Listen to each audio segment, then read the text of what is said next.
I know I told you I'd wait till marriage, but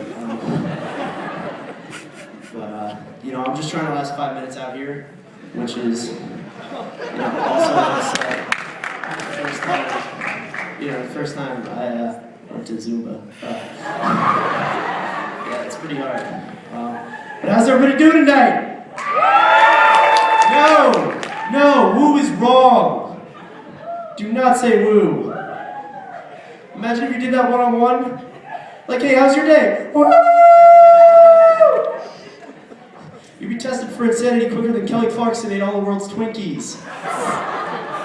Since you've been gone, I can't breathe. Yeah, that's because you don't have Twinkies in your mouth anymore. Oh, wait. She's going after the Oreos. Somebody get the harpoon. You know, my mom would kill me if I didn't do this next part. I'd like to get my thank yous out of the way. I'd like to give a big round of applause for Mr. Levy and Miss Stoffi for putting this night together. I can say woo. I'd like to thank Mr. Berkowitz for emceeing tonight. I'd like to thank Matt for being here and coming out and giving us a big support. Give him a round of applause. And finally, I'd like to thank Dave for having the horrible idea of letting me do this. You know, I just want to be half the comedian that he is. You know, I mean, he was hilarious. Although, how much do you weigh, Dave? I might be. No, but Dave's great. Just ask him; he'll tell you. But a little bit about myself. I'm in the marching band. Sorry, ladies. I'd just like to ask everybody who's in marching band to just stand up for a minute. Yeah, Mike, that means stand up. Stand up. I was in marching band. All right, now I'd like everybody else to give them a round of applause for coming out and being social tonight. It's so hard for them. They don't know what to do. The fall is just...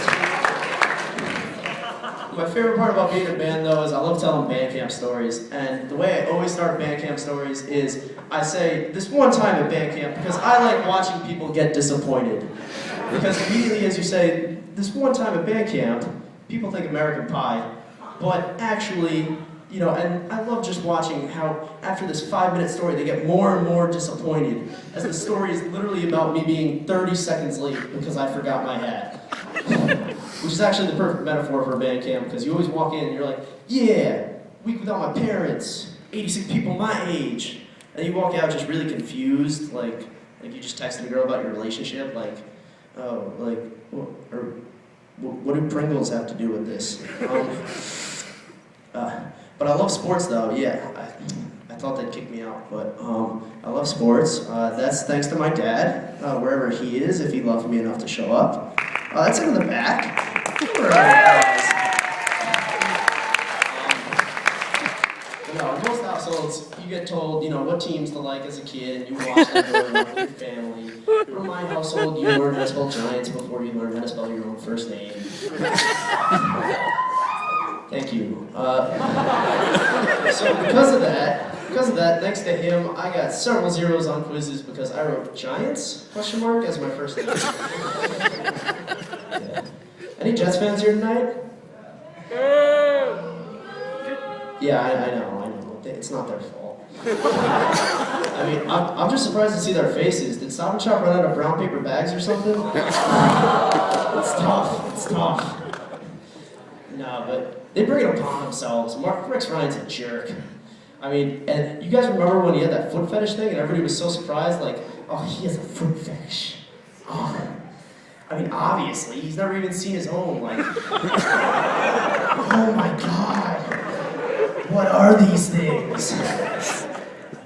No, but I really wish I was Tim Tebow, you know, because he gets paid so much. He gets paid $2.1 million just to sit on the sideline and go, nice job, Mark. Really good effort. You ran into your offensive lineman there, but it'll work next time. I just ask Jesus. Sorry, Tim. God needs to laugh at some things too. You know, like he does so little for so much money. He's basically the Khloe Kardashian of the NFL. I want to die in my sleep. Yeah, you can be appalled at that. But no, I just want to write on my tombstone, truthfully, because my mom told me not to lie, that he died doing what he loved. You know, I love sleep. Sleep is up there with food. I mean, I almost love sleep as much as Paula Deen loves shooting up butter. I'm just gonna snort some bacon bits. Cholesterol. Part of the reason I love sleep, though, is I love my dreams. You know, you ever have one of those dreams where you just wake up and you're like, did I just sit through an M. Night Shyamalan movie? Like, what was a tiger doing there? But yeah, I had one of those dreams recently. I had a dream that KFC had an amusement park, which in my opinion is funny already. But you walk in, and immediately you get that smell, that good KFC smell, the original 11 herbs and spices. You know, you see the kernel, and then you get that smell mixed with fresh puke. You walk in, yeah. You walk in, you see the rides, you know, you got like the diabetes drop. The lazy river is just a bunch of fat people in a river of grease, like, oh, there's chicken strips. And you have the tunnel of clogged arteries, which is pretty much bumper boats. I hate elevators. Cannot do it. Especially when there's that one person who feels that they're required to make small talk. Like, oh, lovely weather we're having. There's no weather. It's an elevator. But yeah, it's an elevator. There's no weather. But nah, I mean, and for whatever reason, I just want to fart a little bit more. But here's some fun things you can do in an elevator. First, you can bring a red velvet rope and a clipboard and ask people if they're on the list. You see this guy walk up? Name? This is the elevator. Yeah, it's not me, my boss is watching. Frank. Then you flip a bunch of blank pages.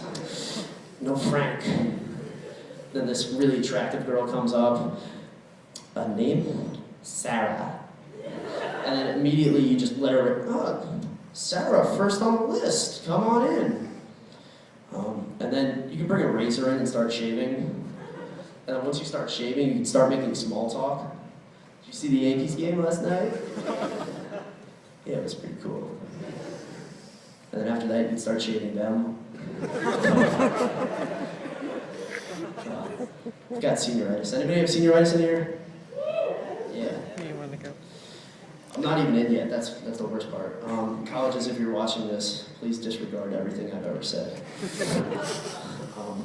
But no, I feel like senioritis applies more to, not just to high school seniors, but also to senior citizens.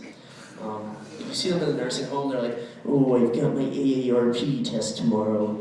And you know, you see the other one, he's just like, nah man, don't worry, we got a sub. It's alright, it's Mr. Bosma, he's chill. Daniel Day-Lewis. I love rap. Rap is really good. But one of the things I hate about rap is I hate how people think that rappers are poets. They're not poets, they're rappers. Like, you don't see rappers going to open mic night at Starbucks to get some snap laws from a hipster and putting a coffee on Instagram. Like, please welcome to the stage, Jay-Z. Thank you. Click, clack, put 'em up. Yeah, I'm talking yay. Yeah, I'm talking re. Yeah, I'm talking Biggie. Yeah, I'm talking me. Yeah, I'm talking Bousy. I ain't talking Khalees. Your money too short, you can't be talking to me.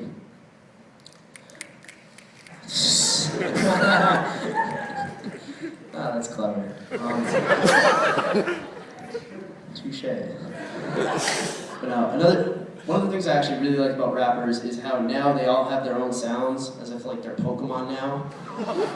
Big Sean, I choose you! Oh God.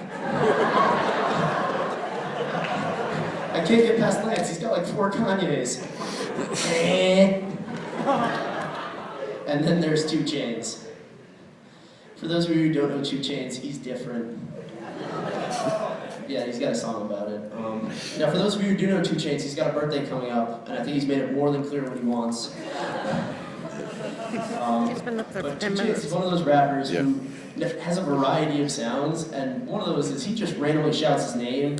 So like if you listen to a song, you'll just hear 2 Chainz. And I personally think the world would be a much better place if other professions did that. Like, sir, I'm so sorry, your tumor's malignant. There's nothing more we can do. Dr. Lee! Thank you, everybody. You've been great.